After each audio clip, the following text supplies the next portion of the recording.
Hello and welcome to another episode of Nothing Definitive. I'm Sam Carlson, and today I want to talk about two little productivity tips for new projects, kind of getting your foot in the door when you're starting something new. Okay, so the first one is oftentimes we'll find ourselves all excited about doing something new, right? You want to learn a new language, or you want to start learning an instrument, or just maybe pursuing some sort of like side job or hobby or whatever it is.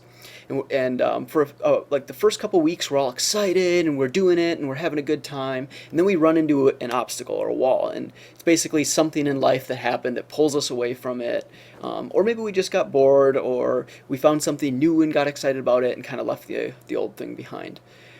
So we'll start asking ourselves, like, was it even worth it? It's not that big of a deal, whatever. I'll just push it into the pile of all the other things that I've kind of like failed to do.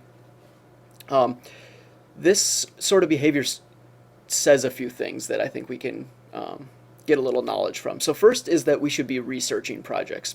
If you're all excited about something, put that excitement to the side. At least for these kind of projects, in certain situations, having that excitement, that hype is great. But just for, hobbies, minor projects or whatever, put that excitement aside for a little bit and do a little research. Try and find out, is this really something that long term, down the road, is something that I'm actually going to want to do?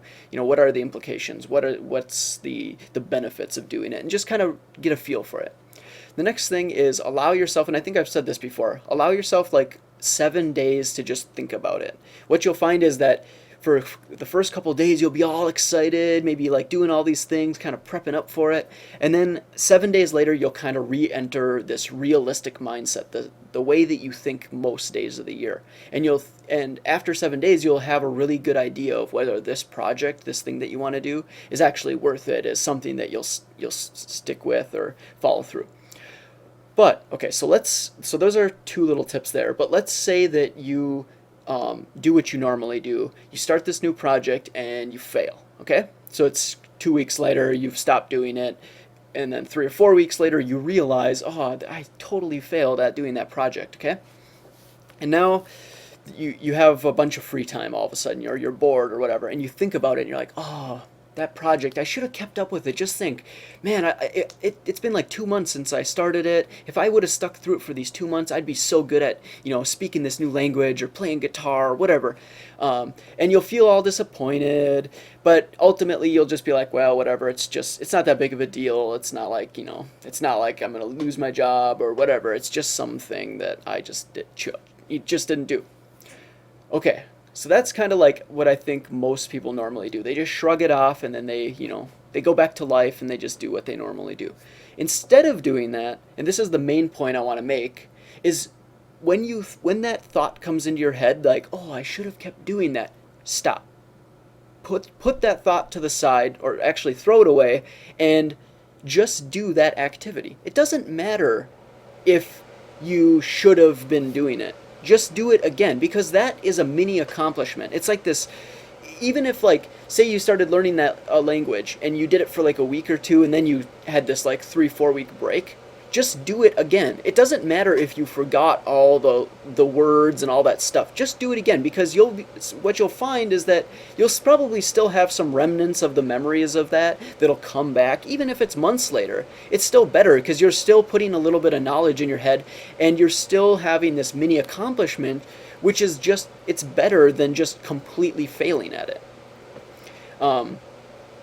And this derives from this idea that we have really unrealistic expectations a lot of the times. We think, oh, I'm all excited about learning this new language. I'm just gonna like become fluent. I'm gonna totally just know all these words and stuff within, the next month or two. I'm gonna go all gung ho. Don't do that. Just instead be realistic and say, I'm a busy person. I would love to do this, but statistically speaking, I've failed at a lot of things in my life, just like a lot of other people have. Set a realistic goal. Say, I'm gonna learn this language over the next year. It's good. Sometimes I'll be excited about it and I'll learn a bunch in a week or two. Sometimes I'll just do it randomly. I'll do it once in March, twice in April, and then I won't even do it till July or August. That's fine. Just do that. Rather than, it being April and being like, oh, I haven't done this since March. Screw it. I'm just gonna stop, and I'm never gonna do it again. That is a complete failure. Rather than just doing these random mini accomplishments. Yeah, it's less effective had you just been diligent and productive, but it's still better. It's still a gain. So that's my first main productivity tip. The second one is in regards to people who are producing content. And this is something that I didn't realize at first when I was first making YouTube videos and working on blog posts and all sort, any sort of content production stuff.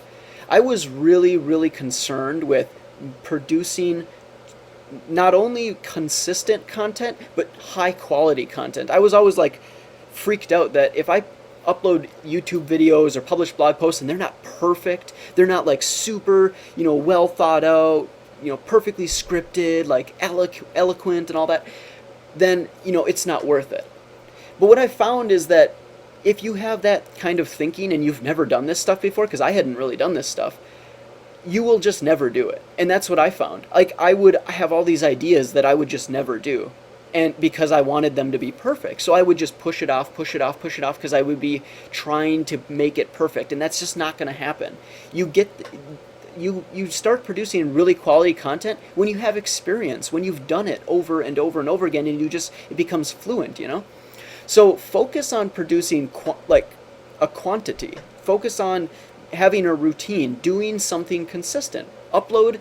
Just tell yourself, no matter what the quality of what I'm uploading, just upload, a few times a week. Monday, Wednesday, Friday, you are uploading. It doesn't matter what you upload, just upload Monday, Wednesday, Friday. Same with blog posts or whatever you're doing.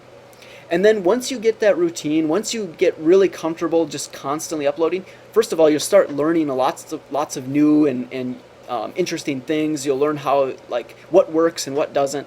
Once you get all that done, then focus on quality production. And you'll get over that hurdle, that complete, that constant failure that we face when we're trying to do new things. So those are my 2 productivity tips today. Hopefully that will help at least some of you. Yeah. Thank you very much for listening. As always, please consider subscribing above. Every new subscriber helps tremendously. Also leave a comment if you a lot of my videos that, I don't get comments, so I'm not really sure if people are finding things useful or if they're, they listen to them and they go, you don't know what you're talking about. Leave a comment. I read them and I think about them, and it helps a lot. So thank you very much, and see you next time.